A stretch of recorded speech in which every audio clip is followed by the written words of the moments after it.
Gentles, I will kid you not.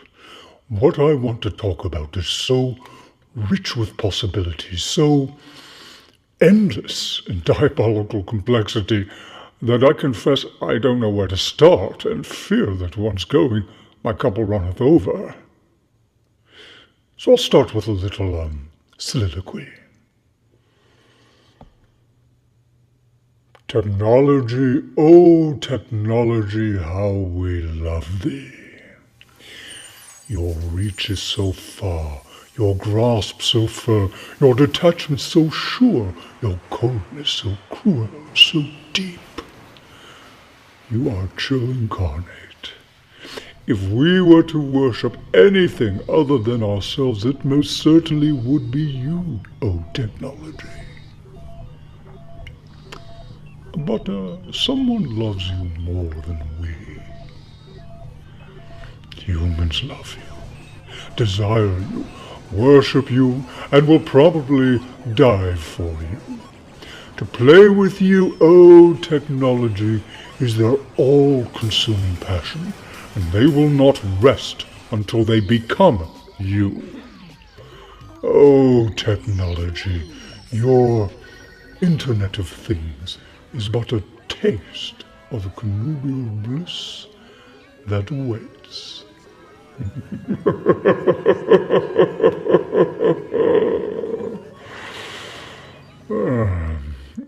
Rhapsody aside, I really do want to talk about what many humans aptly call the Internet of Things, which translated is the life of the maid.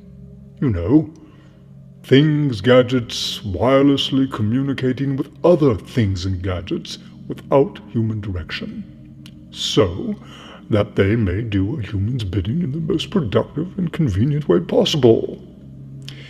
This small but crucial slice of technological development will be long remembered as that little step which innocently committed these creatures to something far more powerful than themselves. But let us not get too far ahead.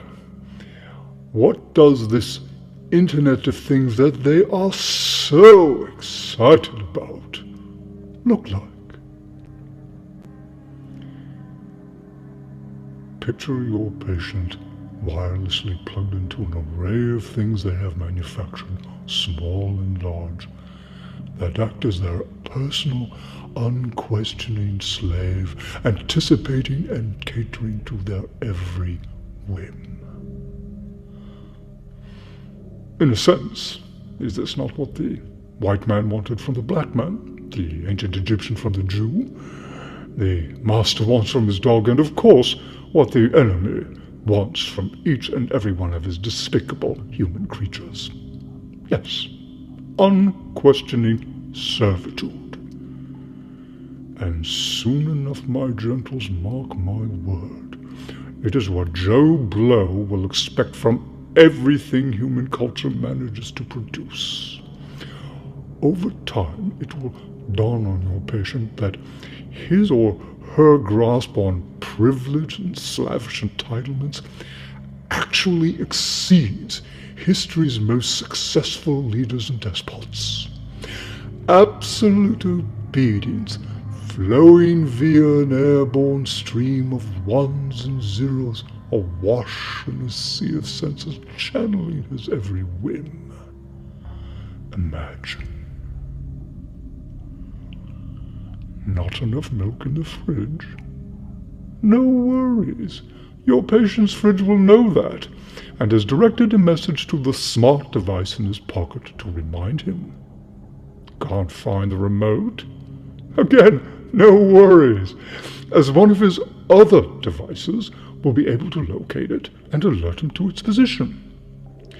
His smart car will know when repair needs doing, and automatically set up an appointment with his mechanic and probably even drive itself over there, while your patient vegetates on a microchip lounge chair fully informed of his skeletal features and body fat, allowing it to emit perfectly calibrated vibrations, making his binge watching as optimal as possible. Hungry, you say? No worries. His kitchen robots will prepare a snack calibrated to satisfy his psychological need for indulging himself, while limiting those ingredients that could send him over the nutritional precipice.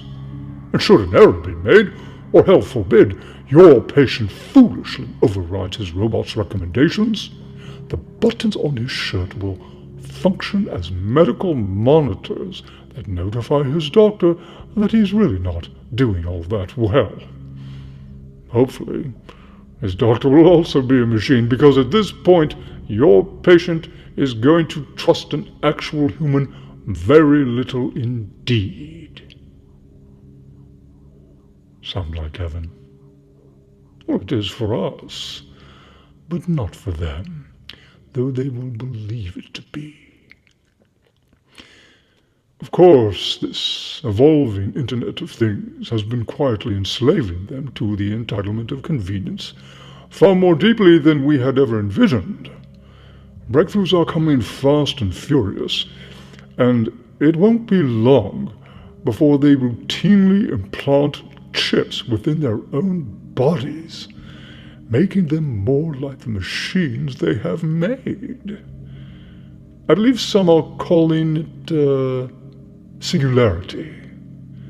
And of course, it is up to you to make sure your patient follows these developments very carefully, in order that he may tailor his wants and ambitions to the evolving technology.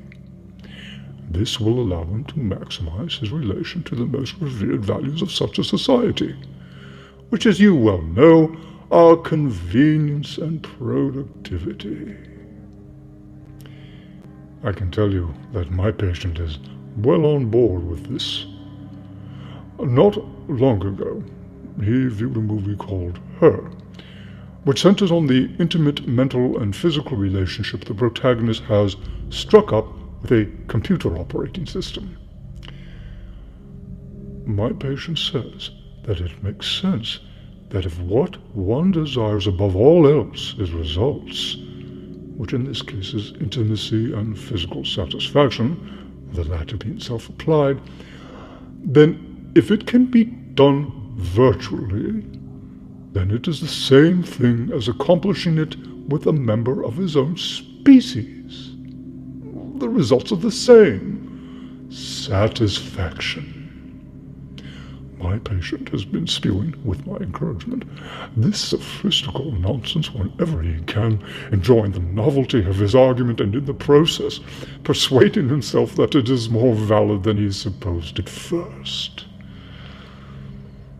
If we do our jobs well, gentle fiends, the lines between the God-made and the man-made will become so blurry that they will no longer be able to see with clarity the physical and moral universe the enemy has provided.